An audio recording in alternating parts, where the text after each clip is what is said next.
The great obsidian chamber of the Valari High Synod did not merely house the government. It entombed the silence of 10,000 years of stagnancy, a heavy, suffocating weight that pressed against the chest of every delegate who dared to walk its polished black floors.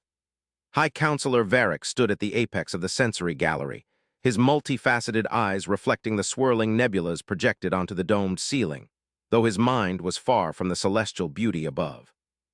The air tasted of ozone and recycled fear, a metallic tang that no amount of atmospheric scrubbing could remove, for it was not a contaminant of the air but a contaminant of the soul. Below him, in the vast amphitheater that spiraled down into the planet's crust, the representatives of the Galactic Concordat were screaming. They were not screaming with their voices, for such uncouth displays were forbidden by the etiquette of light, but they screamed with their bioluminescence, their skin flashing rapidly in jagged, dissonant patterns of crimson, violent violet, and sickly chartreuse. The visual cacophony was blinding, a riot of panic that signaled the end of an era. The Krellian hegemony had moved their heavy dreadnoughts to the edge of the neutral zone, and the Valari defense grids were failing. War, the kind that burned systems to ash and left nothing but ghosts in the vacuum, was no longer a theoretical exercise debated by philosophers. It was a beast scratching at the airlock, hungry and undeniable. Varric adjusted the ceremonial heavy robes that draped over his carapace, feeling the weight of his station more acutely than ever before. He was old, his chitin graying at the edges, and he had seen the cycles of aggression and peace turn like a grand, rusted wheel. But this was different. There was a desperation in the Concordat now, a terrifying realization that their resources were finite, their expansion stalled, and their neighbors hostile. And amidst this geopolitical storm, a new absurd proposition had been thrown onto the floor, a desperate gamble that smelled of madness.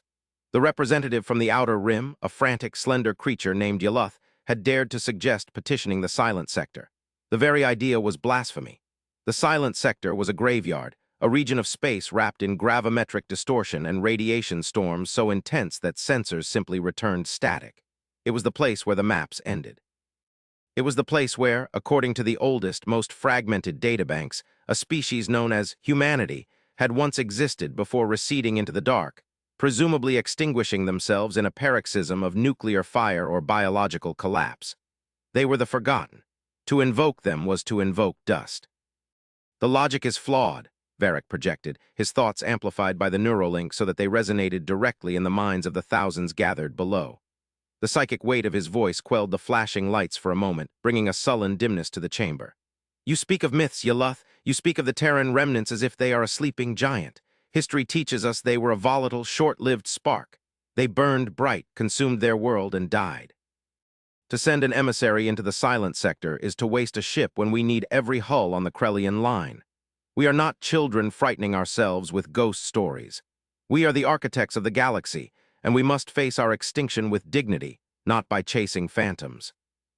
But Yluth, shivering with the intensity of his conviction, stepped onto the floating dais in the center of the pit. Dignity will not save our hatchlings when the Krellian plasma scourges burn our atmosphere, the Outer Rim delegate countered, his mental voice shrill and trembling. We have detected signals, not static, not background radiation, pattern geometry, prime numbers, music, coming from the other side of the gravimetric wall. They are not dead, High Counselor. They are waiting. And if they are as old as the legends say, they possess technology that makes the Krellian fleet look like stone axes. We must try. If we do not, we die anyway. What is the cost of a single diplomatic courier compared to the survival of the Concordat? The chamber erupted in silent light again, a debate of flashes. Varric watched the chaos, feeling a deep, vibrating weariness. He looked to his side where General Kruk, the supreme commander of the Valari military, stood like a statue of war steel. Kruk was a massive creature, his armor fused directly to his exoskeleton, a living weapon who viewed diplomacy as a delay tactic for the inevitable exchange of fire. Kruk's mandibles clicked, a sound of dry derision. Let the fool go, Kruk grunted, his private channel open only to Varric. Let him fly into the dark. When he does not return, the fear will solidify the council. They need to see hope die before they will commit to the total war doctrine I have proposed. We need tea. Oh, scorch the Krellian worlds before they scorch ours. Let the Terran myth die so we can focus on the slaughter at hand. Varric sighed, the sound a ragged exhalation through his spiracles. Very well, he projected to the hall, the decision tasting like ash. The Concordat authorizes one vessel, unarmed, automated. We will send the codes of distress. We will knock on the door of the tomb, but do not expect the dead to answer. The time that passed after the decision was a blur of terrified preparation. The Concordat did not have months. They barely had weeks. The Krellian blockade was tightening around the trade routes, starving the inner worlds. Atmosphere scrubbers were failing in the lower districts. The populace was beginning to riot. And amidst this slow collapse, the diplomatic drone Herald's Hope was launched, a sleek silver needle fired into the chaotic abyss of the silent sector. Varric watched the telemetry from his private sanctum, watching the signal fade as the drone crossed the event horizon of the gravimetric distortion field. It was gone, swallowed by the darkness. Days passed, then a week. The Krellian fleet began its final bombardment sequence of the outlier moon of Tarsis. The sky of the Homeworld, usually a soft, comforting amber, turned a bruised purple as the distant explosions reflected off the upper atmosphere. Hope had been a foolish luxury, Varric realized. He sat in his chambers, composing his final address to the people, a speech that would ask them to die with honor, to hold the line until the last city fell. Then the sensor grid screamed. It was not a sound, but a data spike so intense it burned out the neural relays of the 3 monitoring officers on the orbital station. It wasn't an attack, it was a presence. The alarms in the high synod chamber did not wail. They simply ceased, overridden by a carrier wave of absolute, terrifying clarity. Varric was thrown from his meditative trance as the entire planetary crust shuddered. It was a deep, resonant thrum, a vibration that started in the marrow of his bones and radiated outward, shaking the dust from the ancient tapestries. The floor of the obsidian chamber groaned. Delegates looked around in confusion, their bioluminescence flickering erratically. Was it a weapon? Had the Krellians developed a tectonic disruptor?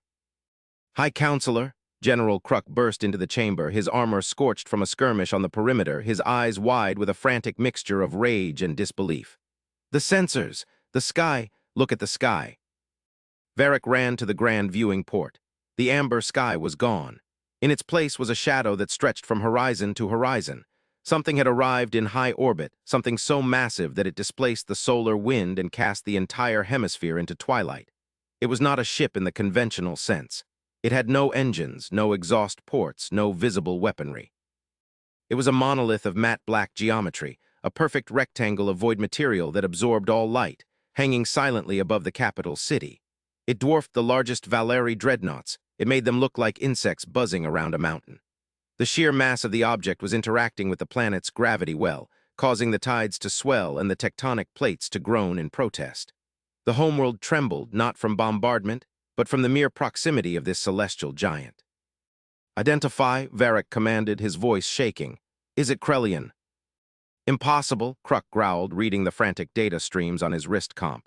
"No Krellian alloy absorbs scanner waves like this. It doesn't exist. Our beams are hitting it and vanishing. It has zero thermal emission. It is cold as the void itself. Wait, we are receiving a transmission."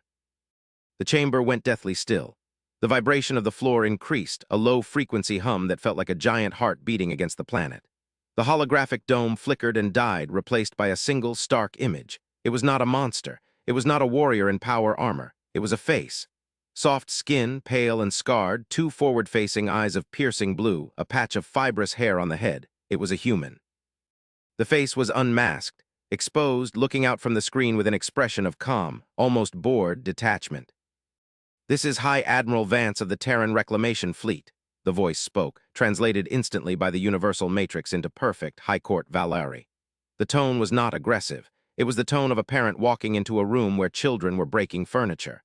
"We received your automated distress buoy. It was quaint. We had thought this sector was uninhabited wildlife preserve. It appears we were mistaken. You requested assistance." Varric stepped forward, his legs trembling.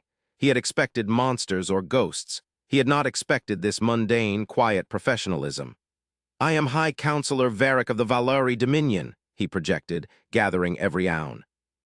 See of his diplomatic training. We did not know the silent sector was a preserve. We are facing extinction. The Krellian hegemony is at our gates." The human on the screen glanced off camera as if checking a schedule. "Krellian, hegemony, yes, we see them. Their fleet is currently charging weapons on your northern pole, a crude kinetic bombardment strategy, very messy." The human looked back at Varric.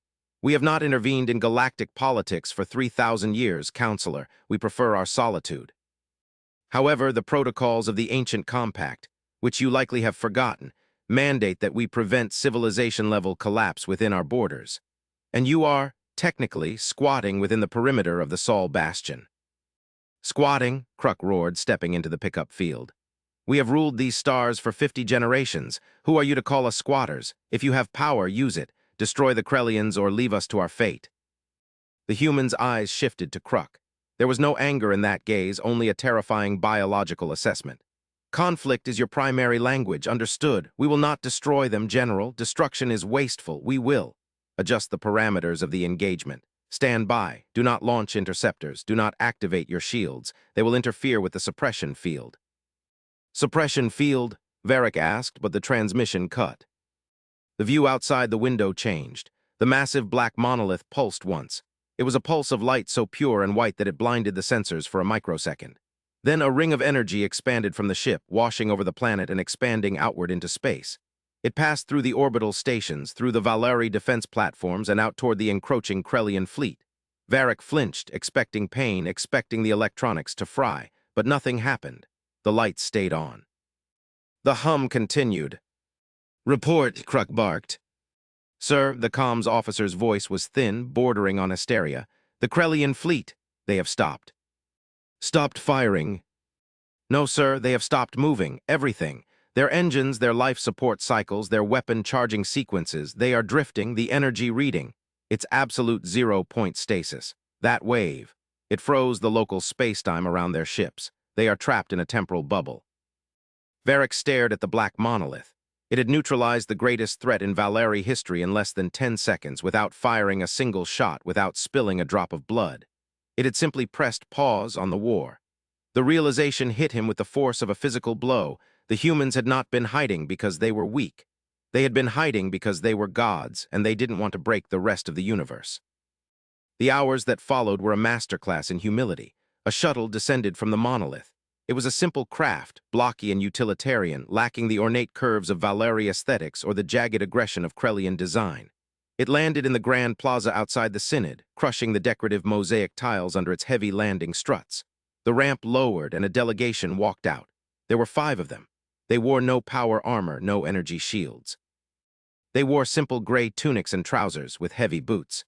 The air of the Valeri homeworld was slightly higher in nitrogen than they were used to, Varric guessed, for they wore small filtration masks over their noses and mouths, but otherwise they walked exposed, vulnerable.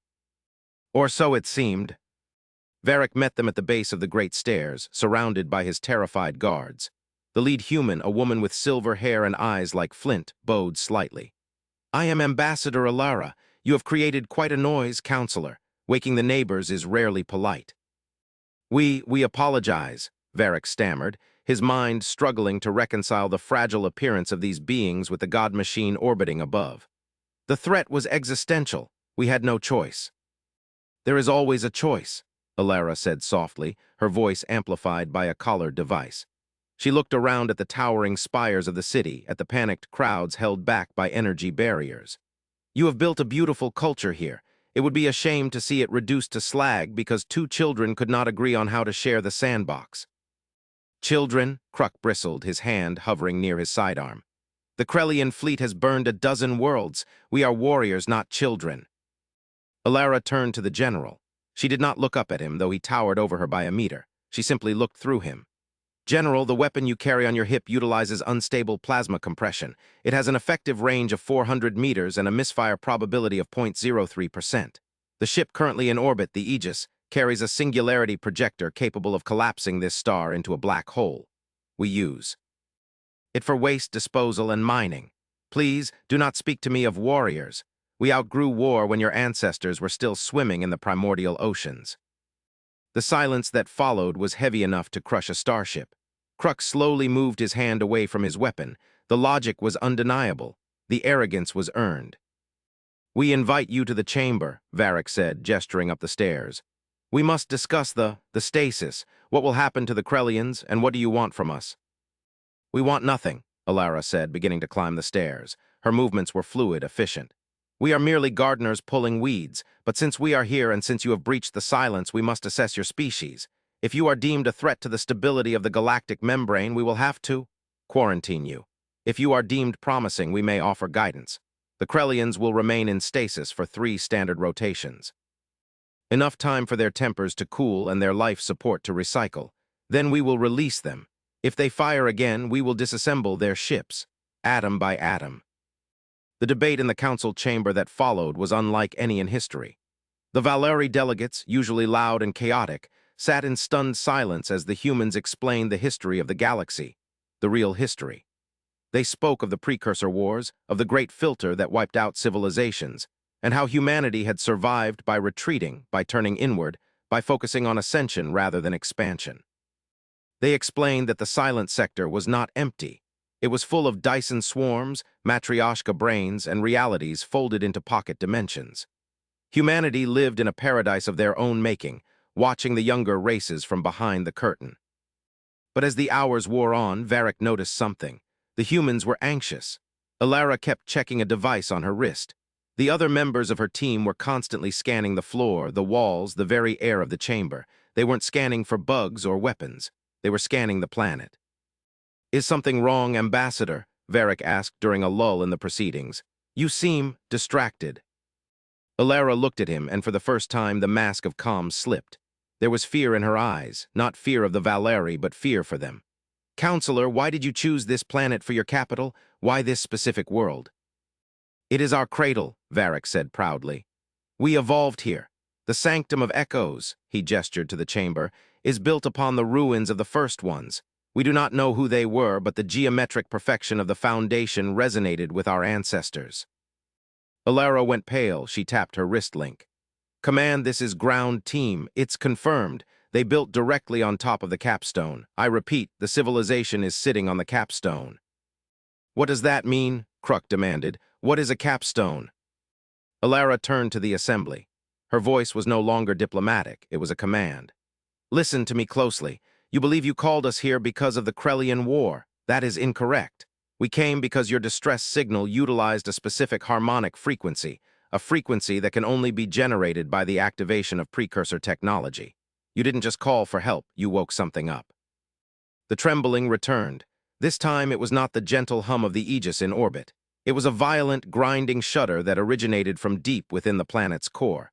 Cracks appeared in the obsidian floor. Dust rained from the ceiling. The holographic projectors sparked and died. "The Krellian bombardment," Alara said, her voice rising over the rumbling. "The kinetic impacts on the northern pole, they cracked the crust. They disturbed the containment field." "Containment of what?" Varric screamed, grabbing the railing to stay upright. "We didn't retreat to the silent sector just to meditate," Alara shouted. "We are the jailers. There are things in this universe that cannot be killed, only imprisoned.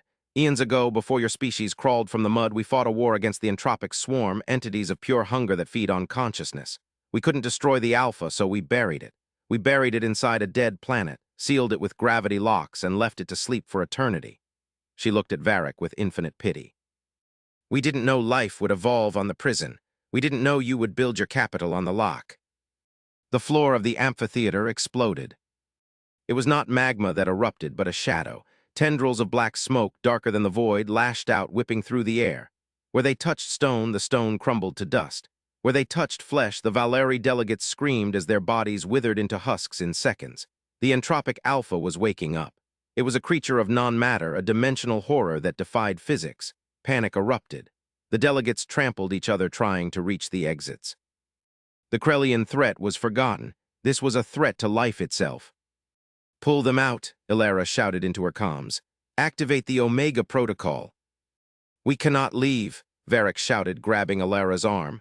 "My people, billions of them." Alara looked at him. The calculation in her eyes was cold, hard, and terrifyingly human. She was weighing the life of a civilization against the safety of the galaxy. "If that thing escapes the gravity well, it consumes the sector. We have to glass the planet. It's the only way to reseal the breach." "No," Varric pleaded. "You are gods, you stop the fleet, do something." Alara hesitated. She looked at the chaos, at the dying delegates, at the horror rising from the pit. Then she took a breath.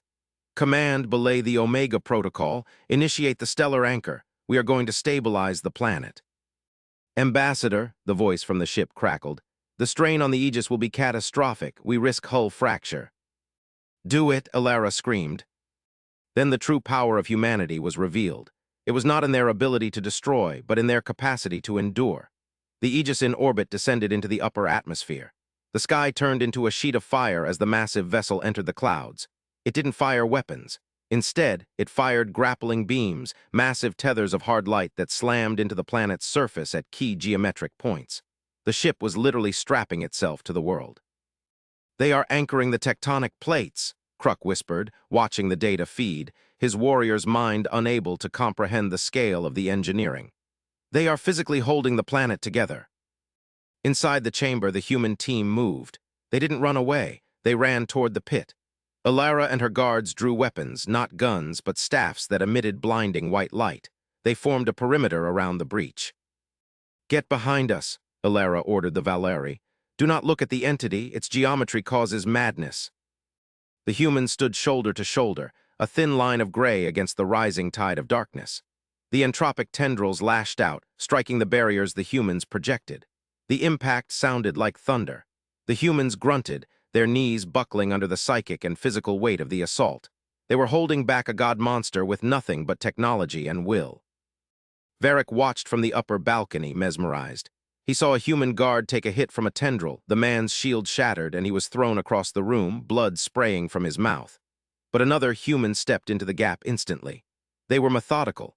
They were calm. Even as they died, they did not panic. They were fighting a war of attrition against a nightmare. Why, Varric whispered, why die for us? The Aegis overhead groaned, a sound of twisting metal that echoed across the entire continent. The ship was taking the stress of the planet's internal expansion. It was acting as a clamp. If the ship broke, the planet would shatter and the entity would be free. Transferring power to the planetary grid, Alara shouted, blood running from her nose. We need to jumpstart the ancient containment system. It requires a consciousness key, one of her technicians yelled.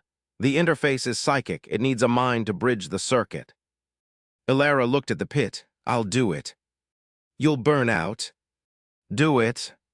Alara turned to Varric one last time. Counselor, tell your people to close their eyes. This is going to be bright. She leaped into the pit. She didn't fall. She was caught in a web of energy floating above the darkness. Her body began to glow, turning into a star within the chamber.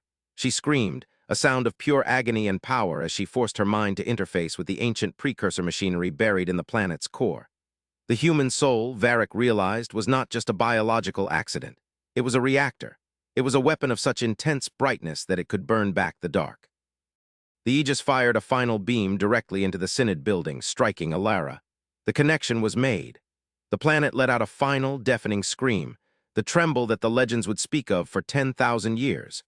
A wave of golden light erupted from the core, rushing up through the crust, sealing the cracks, vaporizing the shadow tendrils, and blasting out into space.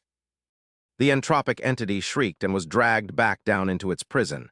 The floor of the chamber fused shut, the obsidian melting and reforming into a seamless seal. The light faded.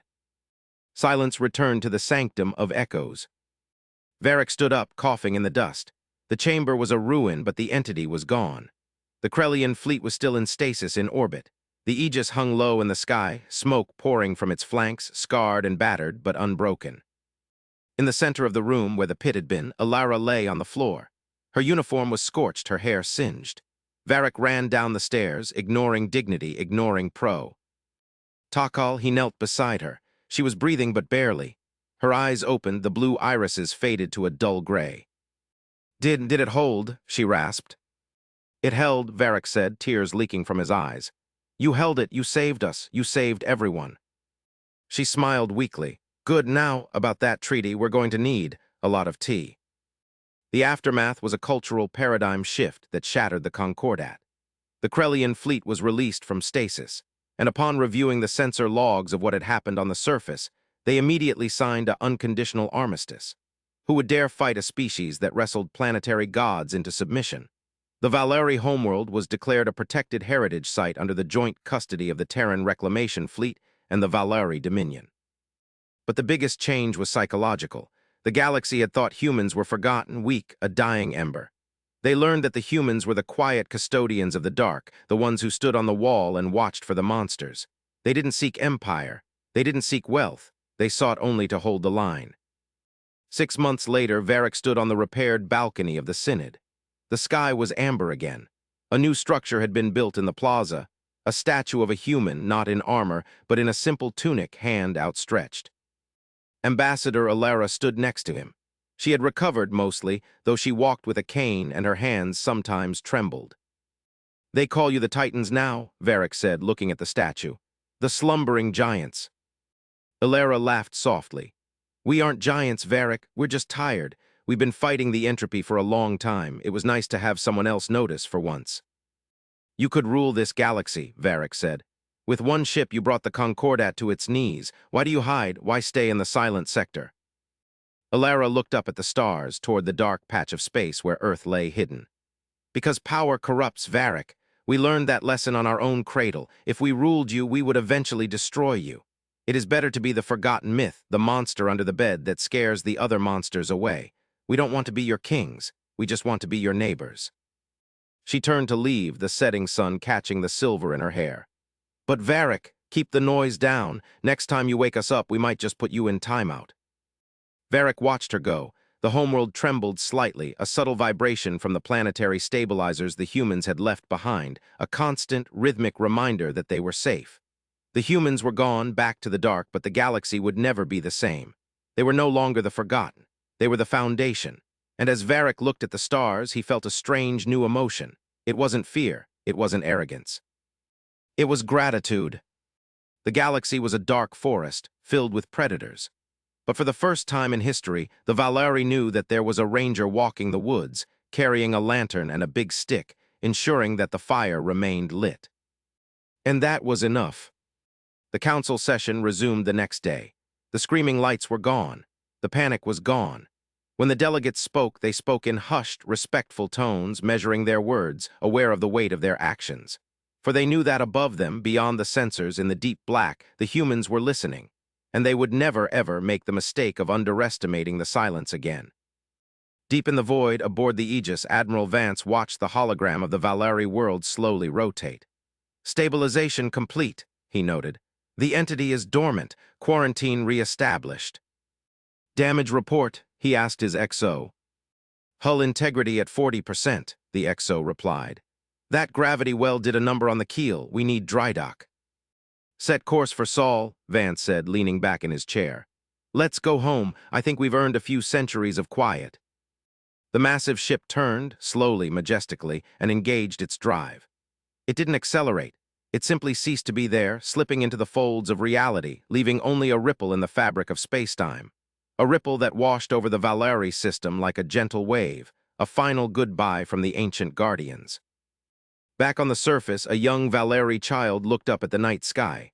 "Mother," the child asked, pointing to the empty spot where the ship had been, "are the humans monsters?" The mother clutched the child close, her bioluminescence glowing a soft, warm gold. "No, little one," she whispered. "They are not monsters. They are the ones who hunt the monsters, and as long as we are good, they are the best friends we will ever have."